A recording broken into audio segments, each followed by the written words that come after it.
A criança precisa brincar para se construir. A criança precisa de outras crianças para compartilhar, para desenvolver habilidades de relacionamento. Uma linha muito tênue que separa o que é do universo infantil e o que é do universo adulto, e ela se quebra muito fácil. Eu terei uma criança que vai formar essa identidade, essa construção, muito mais pelo que vem de fora para dentro, e que ela perde a consciência do que deveria ter sido a infância dela. Ela perde a consciência que outras coisas deveriam ter acontecido com ela. Por quê? Porque a gente normaliza o que não deveria ser normalizado. Isso é necessário. Então, obrigada pelo espaço. Eu tenho isso como um valor ético meu, moral, de levar o que é valoroso nesse sentido do meu trabalho para alcançar mais e mais pessoas e que a gente possa caminhar juntos nisso. Teu podcast está nesse lugar também. Obrigada. Ela é o primeiro podcast que ela vem. A agenda tá difícil. É o primeiro podcast que ela vem, é de quem é? É o do cara da galinha de borracha. E aí, povo, beleza? Como é que vocês estão? Hoje, pela primeira vez na história desse incrível podcast, eu não estou gravando na sala da minha casa, como vocês podem perceber. Sabe por quê? Porque eu tive a honra de ser convidado para entrevistar a minha mais nova amiga, Ana Beatriz Chamati. Toca aqui. Olá, tudo bem, Otávio? Que honra! Muito obrigado pela moral, assim, sabe? Obrigada. Tô feliz de você estar aqui no meu espaço, no meu consultório, e a gente poder fazer esse bate-papo no meu ambiente, assim, né? Acho que traz um conforto, enfim, para falar do que a gente vai falar. Se você, por acaso, morou numa bolha nas últimas semanas e não está reconhecendo, a Ana Beatriz, ela participou do vídeo do Felca de adultização, né? E pelo que eu vi ontem, bateu 40 milhões. 47. 47 milhões. 47,5, tá? Ontem eu vi, tá 47,600. Que coisa maravilhosa. E pra vocês verem a honra que eu tenho de trazer as minhas galinhas aqui para conversar com a gente. E, então, antes de qualquer coisa, você vai comentar nesse vídeo, dá um like, hypa. Vocês viram que agora tem um botão de hypar? Sabia que tem um hypar no YouTube agora? Não. Dá um up esse negócio. E você vai encontrar todas as redes da Bia que estão aqui embaixo no descritivo desse vídeo, certo? Certo, certíssimo. Então nós vamos começar o nosso bate-papo assim, ó. Já que o assunto adultização tá no hype, afinal de contas, o que é a adultização e qual que é a importância da gente saber mais sobre esse tema? Perfeita essa pergunta, porque eu acho que a gente tem desde uma negligência mais benevolente, digamos assim, até algo muito mais grave, de um abuso, de explorar uma sexualidade, uma sensualidade na comunicação, como foi explorado muito no documentário. Mas a gente tem comportamentos mais leves, que às vezes podem passar despercebidos, que eles estão trazendo a criança para um universo de adulto. Então, quando a gente fala de uma criança que está preocupada em investir dinheiro e ser rica quando ela, né, com o dinheiro. Então, eu já vi crianças preocupadas se vão gastar dinheiro para comprar algo de um doce, uma comida, algo, né, um tênis, porque ela pode guardar aquele dinheiro para investir, porque ela está neste universo. Então, você vê adolescentes muito preocupados com imagem, com aparência, com roupa, esse lugar do ter. E o ter está ligado ao pertencimento, isso está ligado à sociedade e como você proteger o teu filho, trazer ele para uma essência de quem ele é. Então, fica muito ligado assim, as pessoas gostam do fulaninho porque o fulaninho tem coisas e não porque aquela pessoa se comporta, né, é gentil, é educada, tem habilidades sociais. Então, é um viés que pode ser muito deturpado nessa idade, na adolescência, facilmente. Você vale o que tem, né? É muito essa construção cada vez mais do você precisa ter para você ser. Não é a importância do que você é e aquilo que você vai trazer de benefício para uma sociedade, não é isso? Exato. E a gente tem, eu tenho uma referência aqui para trazer. Tem um documentário que chama Criança Alma do Negócio. Ele é, sei lá, de 2008, não é recente. E ali eles colocam vários aspectos, assim, criança vai no supermercado não sabe o que é uma abobrinha. troca de celular todo ano, famílias de que compra parcelado em tantas vezes, em 1000 vezes. Então, ele mostra ali um lugar, a criança sendo utilizada num lugar de marketing para atingir. Então, por isso que assim, é uma responsabilidade dos pais, é uma responsabilidade social, né? Se você tem diversas empresas fazendo um movimento para aumentar o consumo e conversar diretamente com a criança, isso é mais O difícil ainda pros capitalismo pais. correndo na veia desde cedo, né? Exato. Isso quer um exemplo que dá uma nostalgia. E eu vou falar, você vai me dizer o que sentimento te vem, tá? A propaganda da Parmalat lá dos bichinhos. Não é da minha época. Ah! Aham. Essa calvície sua aí. Lembro sim. Você chegou a ver que eles refizeram essa propaganda depois de adultos? Sim! E já tava, e não foi tão. Fizeram depois de adultos, e depois de um tempo eles voltaram a explorar a temática com outras crianças. Mas, assim, quando. A aula que eu dou sobre isso no programa do curso de desenvolvimento, a gente faz todo um curso de compreender a história da infância na sociedade, tá? Então, a criança negada, e depois aparece o sentimento de infância, e a criança como sujeito que vem muito forte com ECA, como um sujeito de direitos, né? Que precisa ser protegida, e o direito de viver a infância num lugar de criança de fato.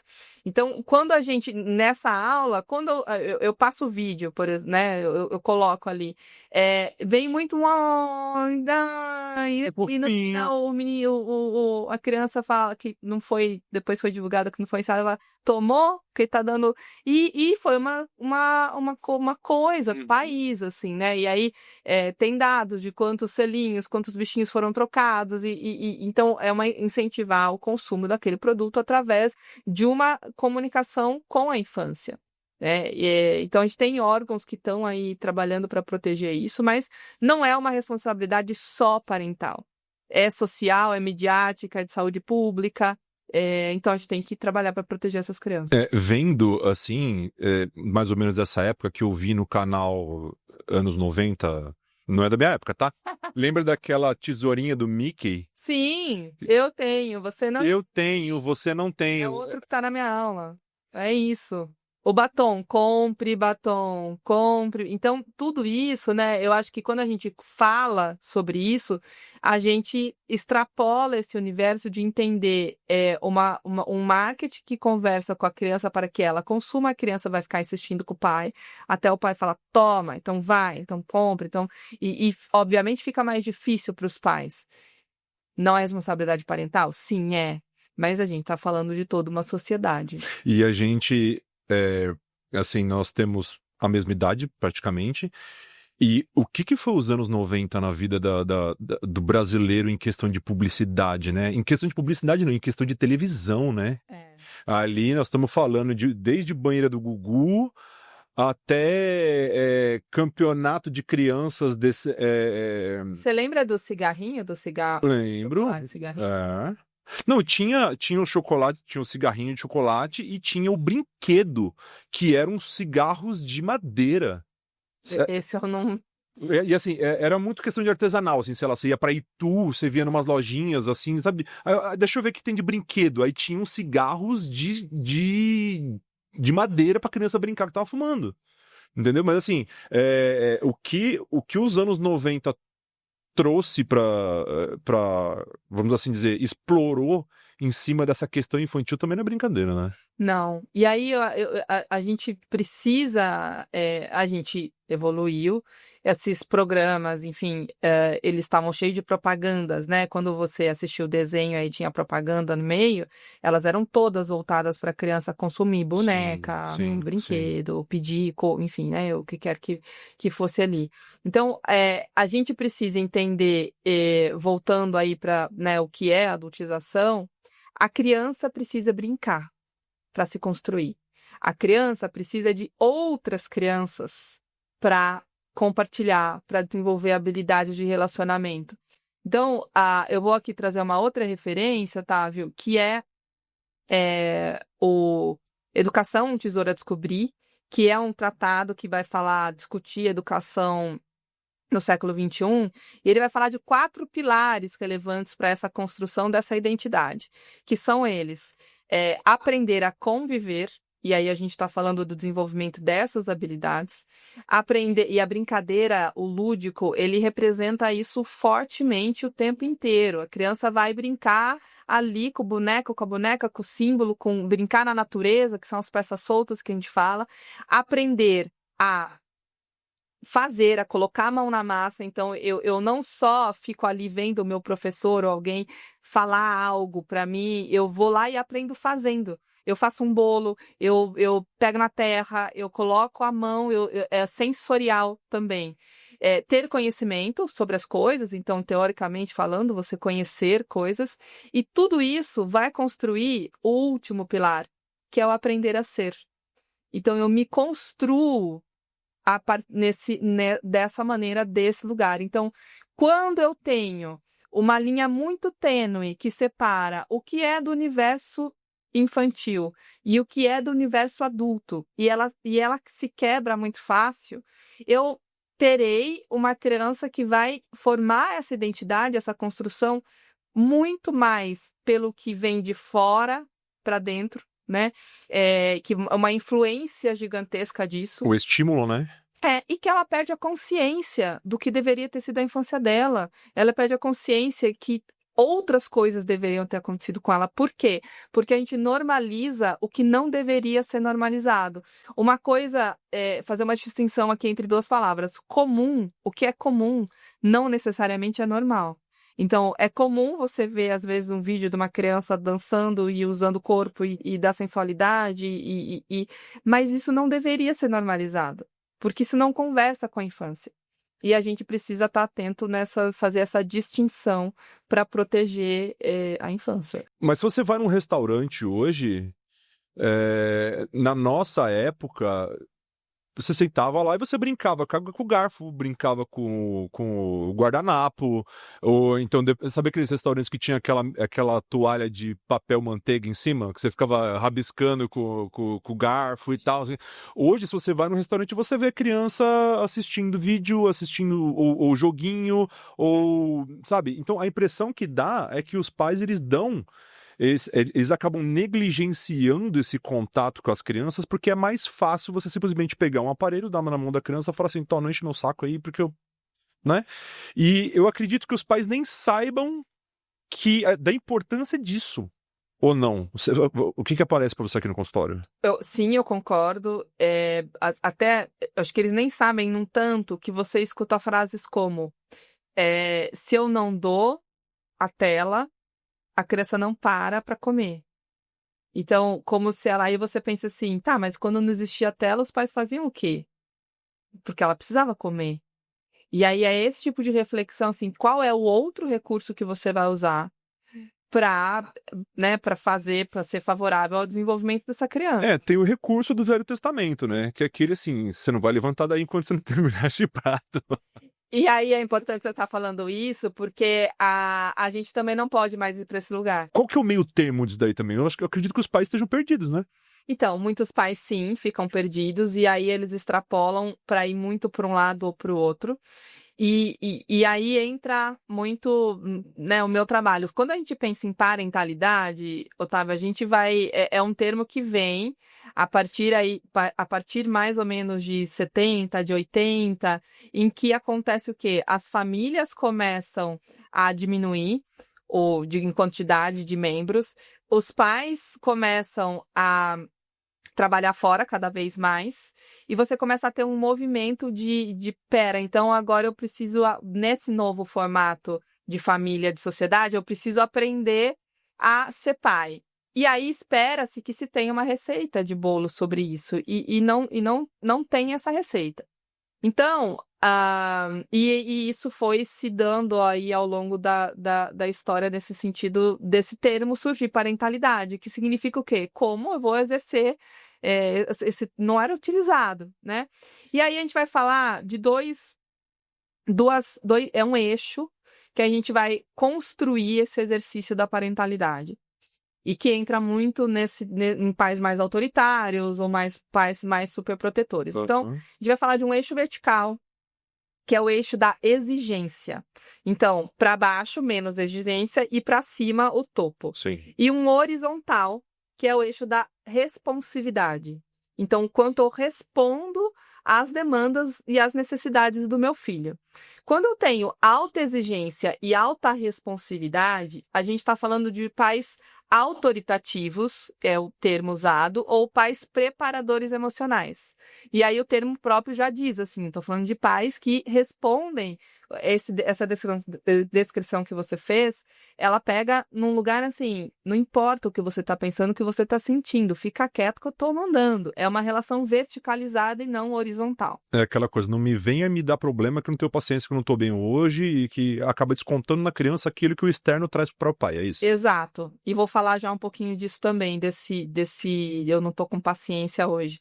Quando a gente fala de alta responsividade e baixa exigência, a gente está falando de pais superprotetores. E aí tem um termo americano, helicopter parenting, tem um outro termo também que vai falar criar filhos em estufa. Helicopter parenting? Pais helicópteros. São pais que estão sempre o tempo inteiro em cima do filho. Parece. E estão no movimento, assim, aí a responsabilidade, ela precisa ser com sensibilidade. Os pais superprotetores, é assim, se o meu filho estiver incomodado, eu não posso, ele não pode sofrer. Então, é muito sim, pouca frustração.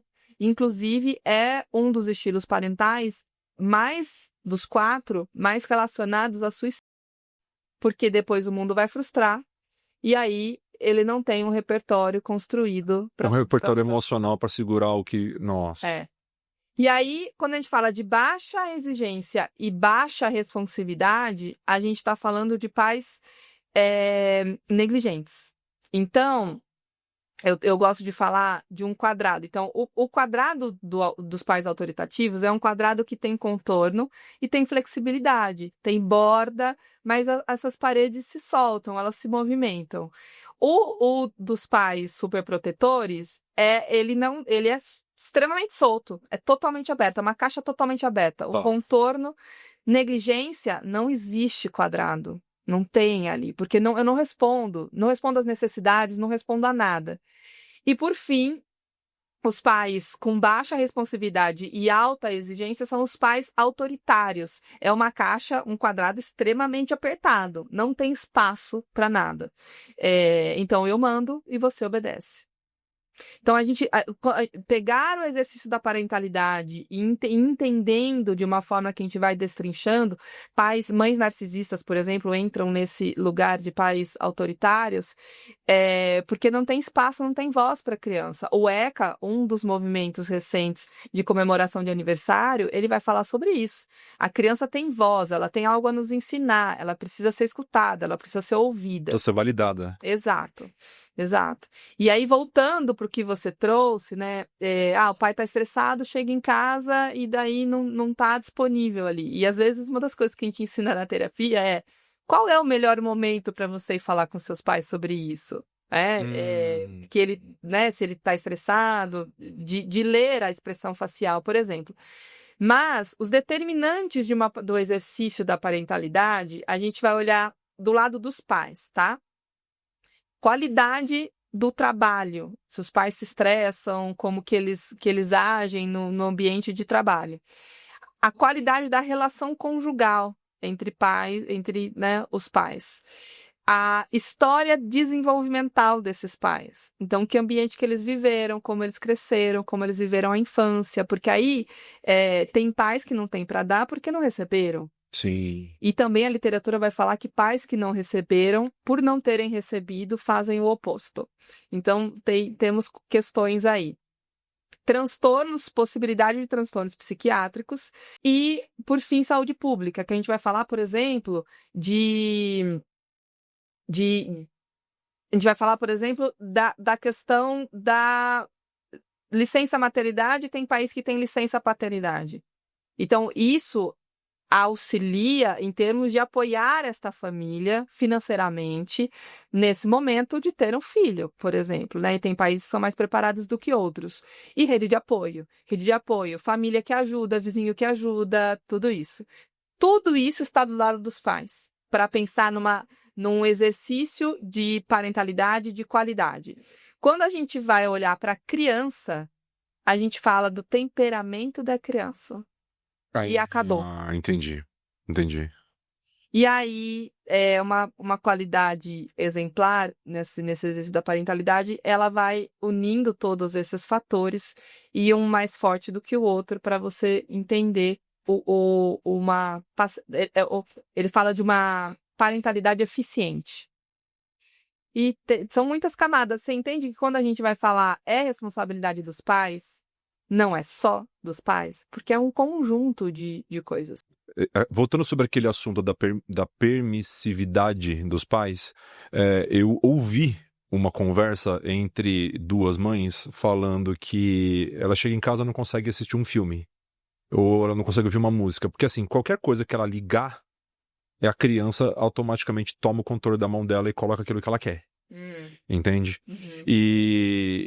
E essa outra mãe falava assim, não, lá em casa ele tem a TV dele, ele vê o que ele quer no horário que tá estipulado, o horário do celular, enfim, e quando eu sento pra assistir alguma coisa, se ele quiser assistir comigo, ele vem do meu lado, mas ele não encosta no controle remoto. Entendeu? Porque aquele momento é meu. Na sua casa não é assim? Aí essa outra moça respondeu, imagina... De jeito nenhum. Eu nunca mais vi um filme, eu nunca mais vi uma novela, eu nunca mais vi um jornal, porque se eu ligar a televisão, automaticamente a filha dela vem, pega o controle e coloca aí, galinha pintadinha, E ela falou assim, mas você não fala nada? Aí, sabe qual foi a resposta dessa mãe? Ela falou assim, mas eu tô tão cansada que eu prefiro nem brigar.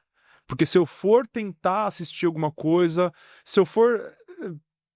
vai me dar um desgaste porque aquela criança ela vai impor aquilo que ela aprendeu, a liberdade que foi dada para ela para isso, e ela fala assim, eu passei 2 horas no trânsito hoje já lidei com o chefe enchendo o saco, já lidei com um monte de estresse, você acha mesmo que eu vou ter paciência pra brigar por causa do...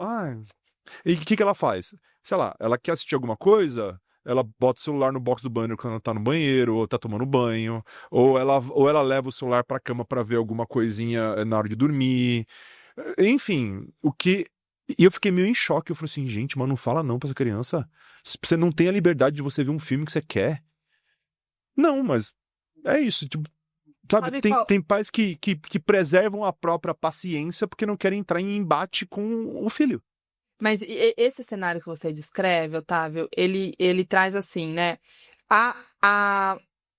Você educar uma criança é um processo. Então, quando eu trabalho preventivamente, quando eu educo de uma maneira que eu planejo as coisas, que eu tenho previsibilidade, que eu organizo regras da casa, que as regras são cumpridas. Então, não adianta eu ter a regra da casa que todo mundo, quando acaba de jantar, cada um lava o seu prato, e quem lava é só um membro da família. Não é uma regra que funciona efetivamente. Tá. Então, eu preciso ter organizado, né? E o que é interessante, assim, reorganizar esse cenário que você acabou de descrever vai dar trabalho. Mas quando ele estiver organizado, essa mãe terá muito menos trabalho do que o que ela está tendo agora de falar, toma, pelo cansaço, eu abro mão, eu libero. Foi o que eu pensei, porque assim, pelo que eu entendi, a criança ali tem 3, 4 anos, alguma coisa assim, 3, 4, 5 anos, não sei. Uhum. Então, pelo que eu entendi, ela só acha isso ok porque é um controle remoto. E é uma criança de 4 anos. Quando essa criança chegar na pré-adolescência e adolescência... Então, mas aí, olha que maravilhoso, exato, mas olha que lindo, que é maravilhoso. Essa criança tem 4 anos. A tua capacidade, enquanto adulto responsável, de pegar este controle e colocar no alto, nesse momento, com o adolescente, você não faz isso. Você bloquear que a criança se comporte de determinada maneira é muito mais fácil do que na vida adulta. E aí tem várias questões, né? Por exemplo, se eu tivesse uma mãe aqui me descrevendo esse cenário em psicoterapia, Uhum. o que eu iria investigar? Quais são os momentos que você fica com essa criança? Que momentos vocês ficam só vocês dois juntos? Que momentos você brinca com ela? Que outros membros da família, né, estão Interagem com ela, né? interagem com ela? Porque você está me falando de uma questão de limite, mas às vezes a criança não tem atenção em outro momento e o jeito que ela sabe ser vista é se comportando dessa maneira. Então, a gente precisa olhar para a raiz desse contexto.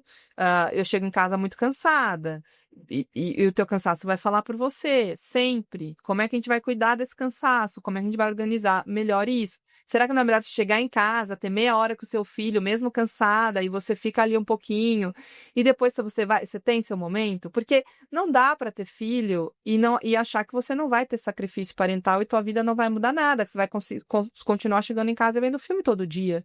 Não existe isso.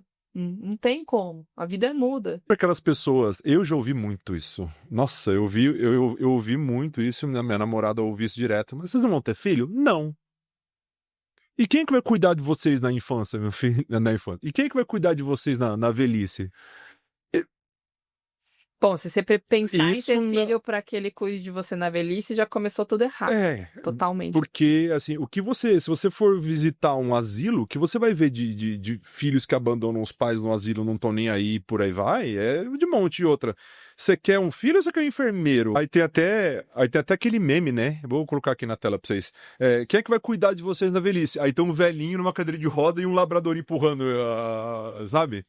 Enfim, e o que você acha sobre isso, de você ter filhos pra cuidar de você? A gente fugiu totalmente da adultização e estamos indo da parentalidade. Mas é parentalidade, tá tudo dentro, não? Tudo a ver. O que você acha dessa narrativa tão falada hoje? Você vai ter filho? Você vai ter filho? Quem vai cuidar de você, não?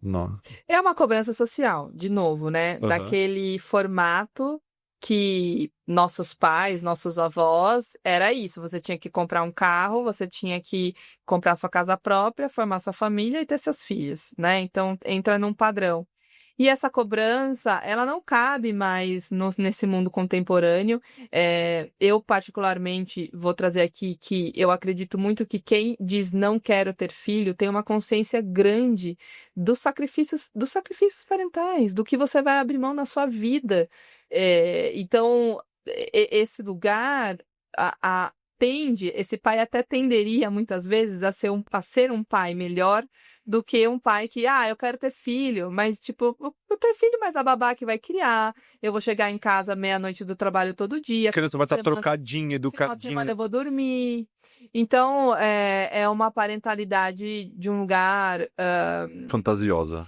Não é participativo, né? A criança precisa dessa presença. Então é isso, acho que tá tudo certo, não quer ter filho, não tem que ter. E ponto. E tá tudo no lugar certo. E essa outra narrativa também que eu já ouvi, com certeza você também ouviu, foi assim: eu vou ter um segundo filho pra fazer companhia pro primeiro. Essa é boa, hein? Também, E aí? também. Eu acho que entra assim, obviamente, irmãos podem viver experiências para dividir questões, cuidar dos pais no futuro, mas entra no mesmo pacote, né? Uma responsabilidade até, ou que aí poderia entrar numa adultização, né? Ainda mais se essa criança for exercer um lugar de criar este irmão. Não é papel de criança ter responsabilidade sobre criar. Pode ser papel, ajuda a cuidar, tem uma relação ali de dia a dia de estar junto e tal, tá tudo certo. Mas de criação, não, né? Mas acho que tem muitas famílias que falam, eu vou ter mais um porque é legal ter irmão, porque filho único é, de fato, né, mais mimado, tende a ser, não necessariamente porque aí, de novo, a gente está definindo papéis, né? Eu falo até muitas vezes do termo da Gabriela, da novela, né? Eu nasci assim, eu cresci assim, você para sempre assim. Como se esses papéis não pudessem ser... Então, o filho mais velho, ele tende a ser o responsável por todos. O filho mais novo, ele tende a ser mimado. Eu tô até aqui fazendo, tipo, minha família, nós somos 4. Então, mais velha, mais nova. E o filho do meio segundo a psicanálise, né? O filho do meio é o o que fica de... É o descanteio, é o que começou a receber atenção e daqui a pouco a atenção acabou porque veio mais um, aí ele fica meio perdidão. Geralmente é o filho do meio que vira músico, né? Mas são papéis, você entende? Existe um ambiente que coloca né, as crianças, os irmãos, nesse lugar. Não é necessariamente que isso, né, acontece de fato. Então, são responsabilidades em cima dessas crianças. E aí, até puxando por esse lugar porque eu vou dar um passo anterior, assim, né? Quando o casal, às vezes nem casal, né? Tem outras formas de ter filho, mas qual é a expectativa que se tem sobre isso? O Solomon, ele vai falar de você produzir e de você reproduzir. Quando você reproduz, ele usa dessa maneira, você tende a olhar que você está construindo um mini você. E nesse mini você não quer que ele viva os traumas que você viveu. Então, isso você vai querer fazer com que seja diferente, mas você quer ver as suas características nessa criança, você já tem uma expectativa sobre esse ser. E quando você entra em produção, você sai de um lugar de controle para viver a presença, o momento presente de ser pai. Então, isso está muito ligado, assim, né, o ser pai e o ter um filho. Então, eu tenho um filho que vai seguir o fluxo que eu planejei. E se ele não entra nisso, eu vou me frustrar. Mas eu fico forçando que ele seja o que eu esperava que ele fosse. E quando eu entro no lugar de ser pai, eu tô muito mais em contato com esse processo de dia a dia. É o fazer parte mesmo, né? Fazer parte, ver o que essa criança necessita, observar. Óbvio que a gente vê e fala, nossa, é igualzinho quando era criança, tem características parecidas com o avô, com o tio, com sei lá quem, tá tudo bem. Mas você não deposita nessa criança que ela seja exatamente como você gostaria que ela fosse. Quando você faz isso, é uma maneira de tirar essa criança de um fluxo natural. Então, assim, se a minha família tem uma religião, ele não pode ter outra. E por aí vai. Né? Inúmeras maneiras de, tipo, não vai, só vai poder fazer medicina, direito ou engenharia. Tudo isso são maneiras de você restringir a essência, o movimento e a criança, a curiosidade dela vai formando a identidade dela, porque ela vai descobrindo o mundo através da curiosidade. Então, maneiras de encaixar a criança num padrão são tendenciosas a trazer, né? Então, você não manifesta o seu desejo, né? O Stuart Brown, ele vai falar que a depressão é a morte do desejo e que isso está ligado à brincadeira. Então, quando você vai numa curiosidade se construir, você vai descobrindo o seu desejo, você vai descobrindo o que você quer. O Stuart Brown é um grande pesquisador do brincar, uma grande referência. E ele traz isso, é a morte do desejo e tá ligado à brincadeira. Uma do que ele traz também, né? O problema na vida adulta é você deixar de brincar. E o que é brincar na vida adulta? Fazer isso aqui que a gente tá fazendo. Isso aqui é trabalho, viu? Não é porque eu tenho uma galinha de borracha aqui. O que tem de aluno meu vira e fala assim: eu dou aula de jiu-jitsu e tenho um podcast de trabalho com internet. O que tem de aluno, adolescente ou criança vira pra mim e fala assim: você só dá aula e fala na internet ou você trabalha também? Eu sou um vagabundo. Mas digo mesmo, às vezes eu vou escutar assim, mas se ficar lá só brincando com a criança, tipo, não, se você tá trabalhando. E sobre o seu trabalho, assim, 100% das crianças que você atende, você chama os pais para conversar, para fazer terapia, ou não necessariamente, ou depende do caso? Eu não acredito, Otávio, em terapia de criança sem a participação dos pais. Porque senão vira aquela coisa, conserta aí pra mim que... Uma terceirização, eu acho que tem uma questão muito forte da criança, ela precisa generalizar o que ela aprende na terapia, e os pais são coterapeutas nesse caminho. Então, eu atendo as crianças junto com os pais, eu atendo separado e chamo os pais, eu vejo como os pais agem, eu dou modelo de como agir. Então, a criança, quando a psicoterapia, da criança, ela será a favor do desenvolvimento desta criança. O que isso quer dizer? A gente tem as fases do desenvolvimento e a gente tem sinais de alerta.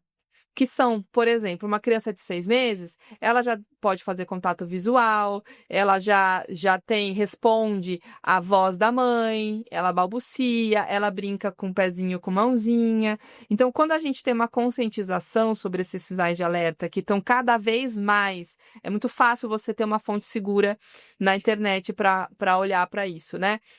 E tem pais que estão atentos a isso, e aí vem uma pessoinha de fora e fala ali, você está exagerando, é só criança, daqui a pouco cresce e passa. Eu tenho pais que chegam aqui, então, e quando a gente fala de primeira infância, é o maior boom de a janela desenvolvimental ou janela de oportunidade que a gente fala. É o maior boom do que está acontecendo cerebral, do cérebro plástico, para a gente mudar o repertório dessa criança. Então, a psicoterapia, ela vai trabalhar a favor do desenvolvimento desta criança. Você, pai, você pode estar, tá difícil lidar, mas a gente vai pensar na criança, principalmente, no desenvolvimento dela. E quando a gente tem sinais de alerta, a gente tem muito a fazer, e aí, de novo, a gente está falando de uma construção que vai de fora para dentro, para a criança desenvolver repertório novo.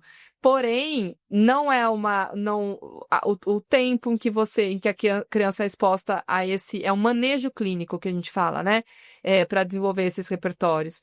Então, aí a gente vai a favor do desenvolvimento dela, para ela adquirir repertórios que ela ainda não apresenta e deveria já estar pensando nos marcos do desenvolvimento. E a partir de quantos anos uma criança pode fazer terapia? Excelente essa pergunta. Eu mandei na caixinha, né? E eu tô até pensando se a gente tinha várias lá, a gente entrou num boom de coisas esses dias todos, que a vida está intensa e foi intensa, se a gente respondeu todas, mas eu vi lá, eu acho que eu respondi, mas vamos responder Você respondeu, aqui, respondeu. Então pronto.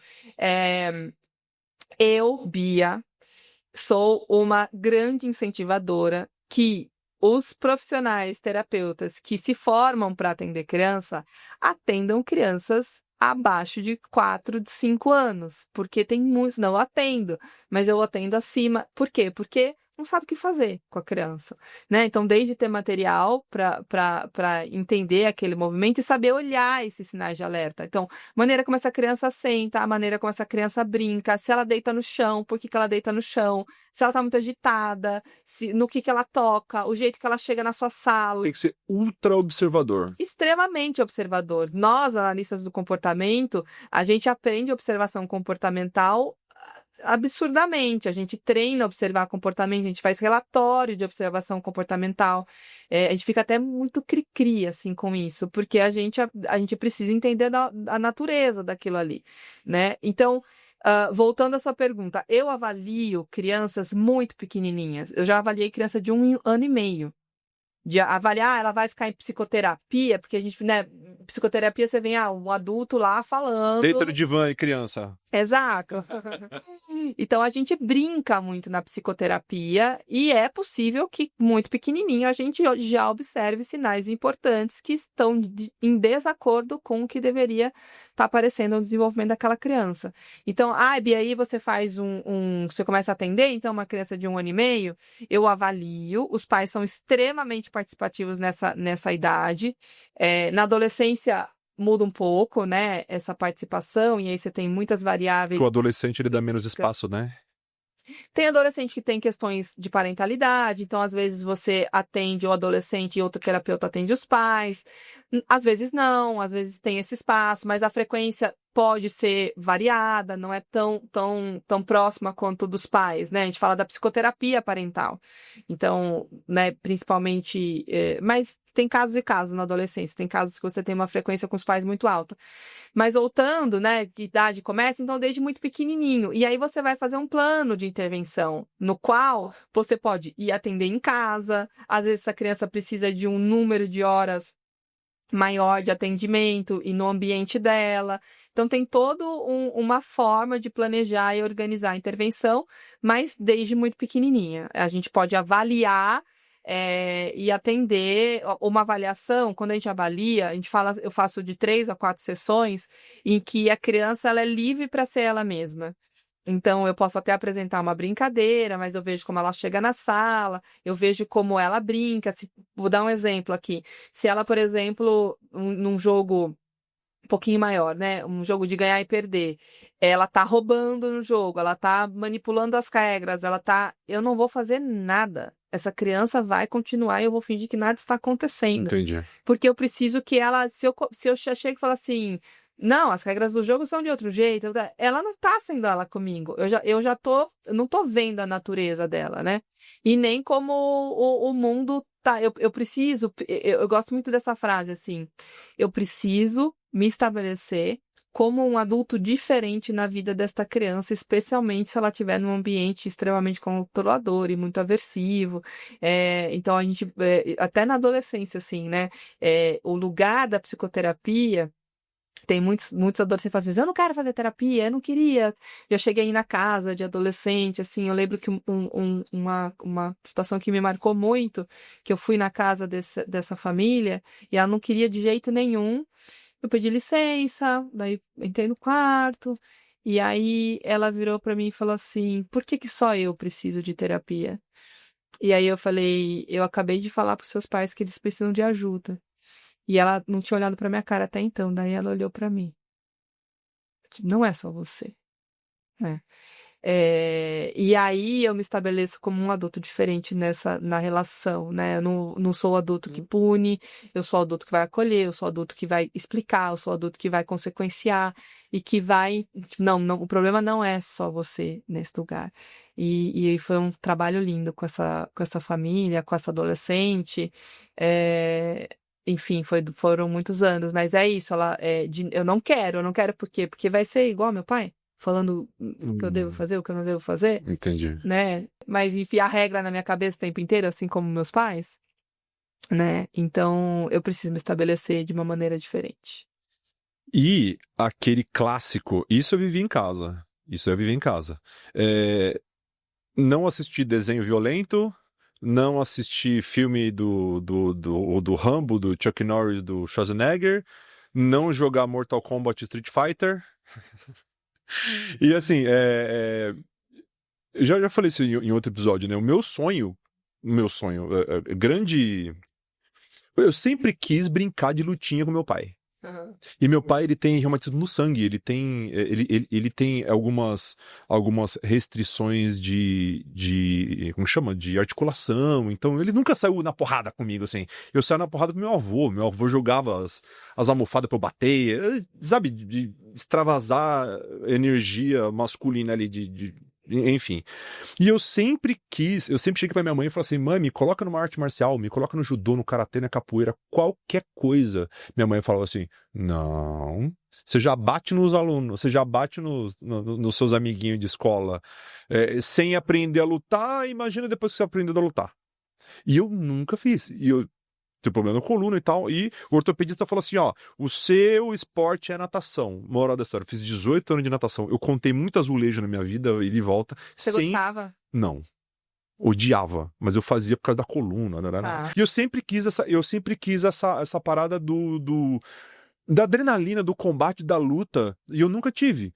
E o que eu ia te perguntar, até onde os pais eles têm que se preocupar sobre essa influência de jogos violentos, de desenhos violentos, ou de artes marciais, ou de, sabe, cuidado que brincadeira de mão não dá certo, vai alguém... Não, eu sempre adorei brincar de mão, entendeu? Eu não sei qual que é a real influência disso na educação de uma criança. O mundo do videogame, dessas coisas todas, ele é um mundo imaginário, né? Ele não é real, mas ele instiga, né? A coisa da luta, quem vai vencer, de perfão, e traz ele instiga de alguma forma. O que é muito relevante ser considerado? Sim, os pais precisam se preocupar com isso, mas qual é a criança que está sendo exposta a isso? Porque tem crianças, eu já tive muitas aqui no consultório, que elas não têm que ter acesso zero. elas têm dificuldade de habilidades, de formação do cérebro, de várias questões de desenvolvimento, que ela passa a reproduzir aquilo de fato na vida dela. Então, isso é uma linha importante dos pais entenderem de separação. Óbvio, tudo que é demais em exagero é ruim.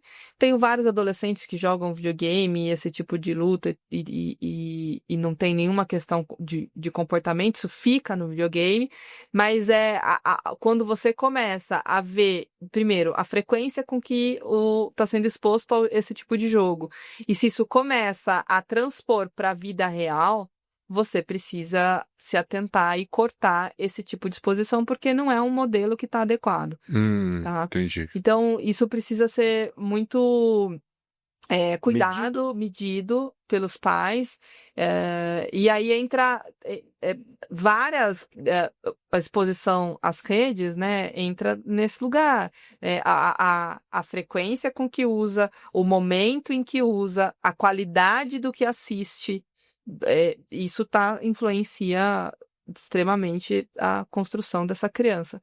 Então, é um modelo, a gente vai pensar, tipo, é um modelo para a criança? É um modelo de agressividade, a luta ali no videogame. Mas você precisa entender, né, é uma casa que tem uma família bem estruturada, que se relacionam bem, é uma criança que tem boas amizades, e isso fica no mundo do videogame. E tá tudo certo.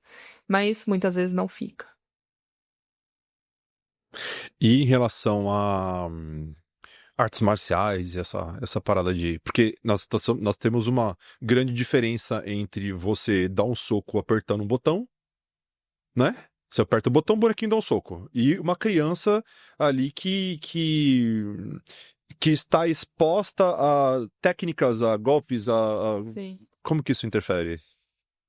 Primeiro lugar, que eu acho que é bem relevante, as lutas, a arte marcial, o judô, o jiu-jitsu, eles trazem uma coisa muito importante que é a disciplina.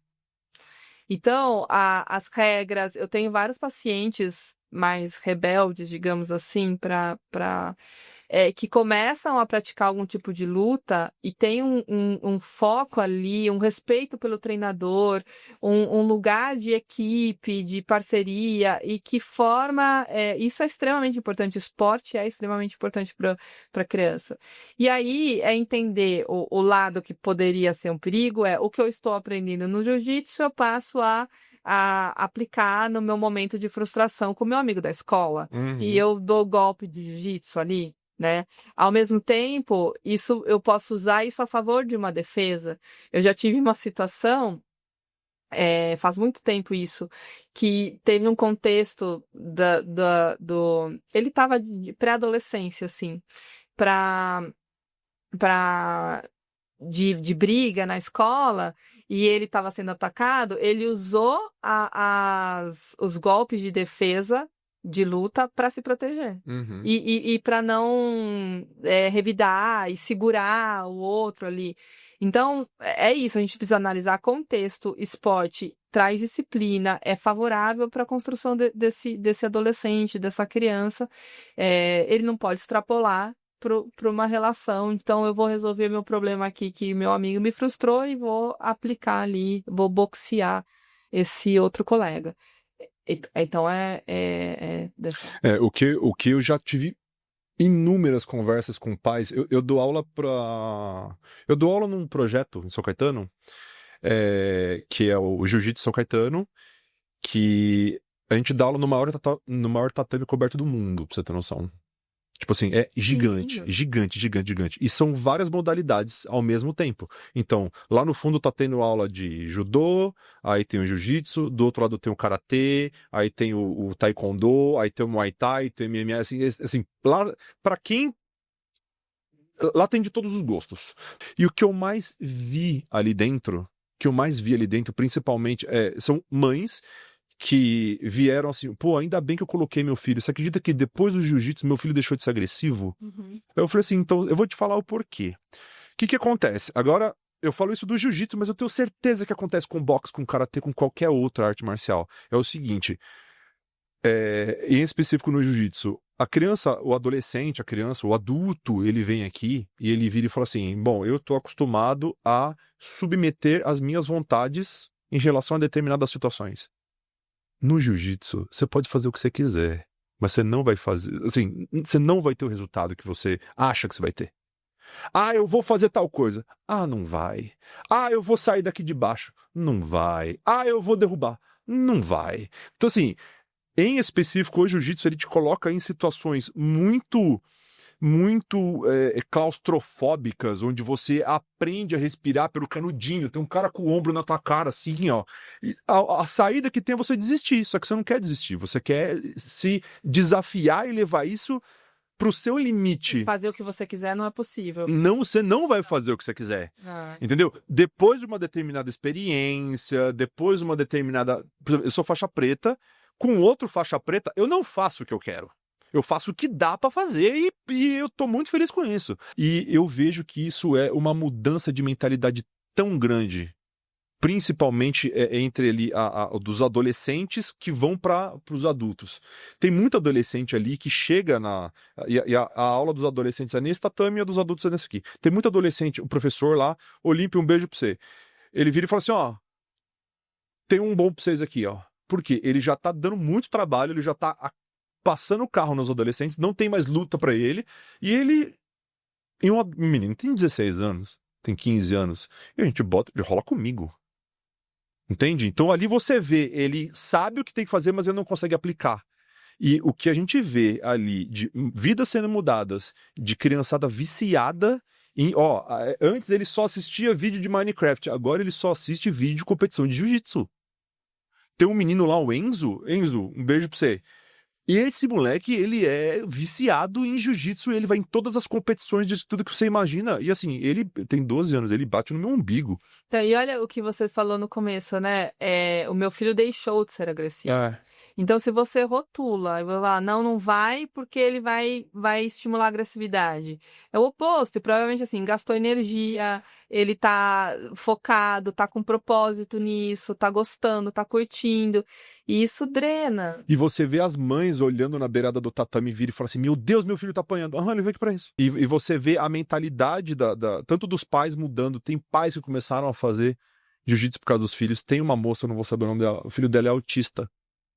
E assim, não é nível 1, é nível... Não sei qual que é o nível, mas não é o nível 1, sabe? E ela pegou a faixa azul.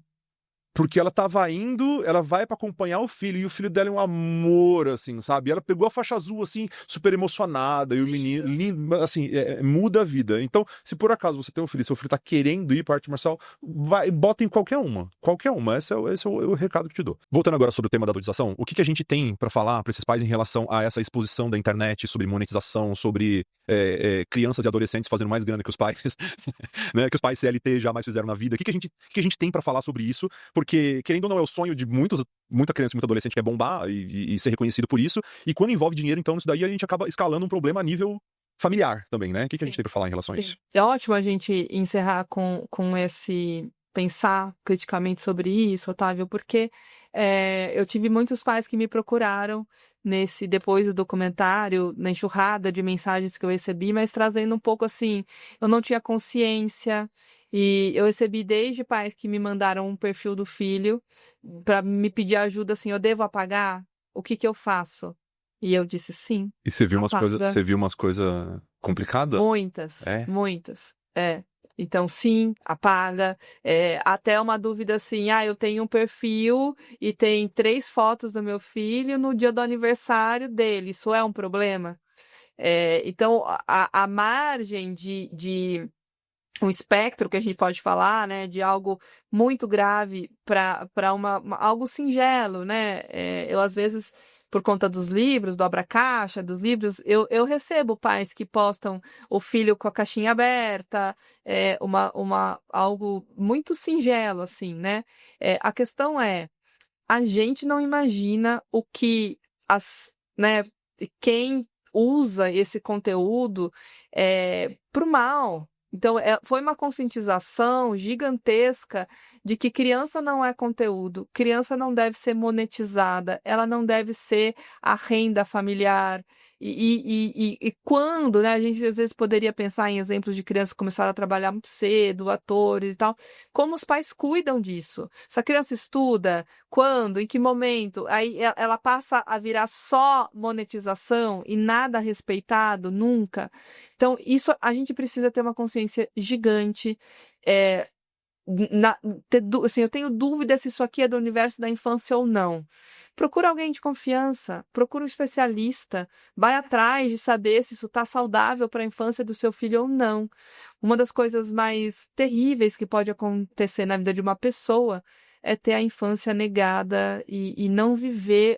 A gente precisa viver as fases da vida. Adolescência tem experimentações de adolescência. Se isso é tirado do adulto, de nós, a gente pode ter um efeito rebote no futuro de ter 30, 40 anos e virar rebelde porque eu não vivi a adolescência. E ter a infância negada, de não brincar, não se construir através da relação com outras crianças, isso é trágico. Então, assim, a mensagem final é: procure informação, não exponha seu filho, proteja essa criança e faça um pensamento crítico sobre se cada coisinha que você tenha dúvida se isso é do universo da infância ou não, né? Eu vou dar um exemplo aqui, que é de algo que eu recebi também. Me encaminharam algumas imagens de Bobbie Goods, que é esse desenho que tá aí, né? Vendeu, sei lá, Os livrinhos, né? o livro mais vendido do momento, com conteúdo sexualizado, até pornográfico, O digamos quê? assim. Exato. E aí eu olhei Mas aquilo, vou explicar. mas é desenho pra você pintar os... Sim, Bobbie Goods. Sim, todo no temático Bobbie Goods. É um desenho, é um livro de pintura para adulto, que pode ter um fetiche, que pode ter um lugar. É para adulto, não é para criança. Mas está nessa mistura da infantilização com a sexualidade, enfim, tudo isso. Isso é para adulto. E aí, o Felco acabou de ontem à noite de postar um vídeo sobre denúncia, né? Falando, você denuncia, você faz isso, isso e isso. É simples. Tá ali, ele tá viralizando agora com esse vídeo. E daí eu fui olhar o perfil, é um perfil que tem vários desenhos Bobbie Goods, desses que a gente conhece, para criança, e no meio tem um ou outro que é desse conteúdo de mais sexualizado. Então, isso é um exemplo de uma mistura dessa linha, dessa separação que acaba não existindo mais. E quem será que segue essa conta? É criança, é adolescente, não vai ser adulto. E tem lá um conteúdo extremamente pornográfico no meio do negócio, entendeu? Então, é isso. Seu filho pode estar seguindo um perfil de Bobbie Goods e no meio tem um monte de outras coisas que não é para ele. Então, acho que eu encerro aqui com esse exemplo. Conscientização. O Brasil fez um movimento gigantesco com o trabalho do Felca. Não, criança tem que brincar, criança tem que ir para a escola, criança tem que ser respeitada. E não tá nesse lugar de produzir conteúdo, tá nas redes solta, as crianças soltas nesse espaço midiático. Então, elas precisam ser respeitadas. A gente fala muito, os adultos falam muito, né? Me respeita. Então, a gente tem que respeitar as crianças. Povo, mais uma vez, de nada. De nada. Eu sei. Mais uma vez, hein? Lição de casa.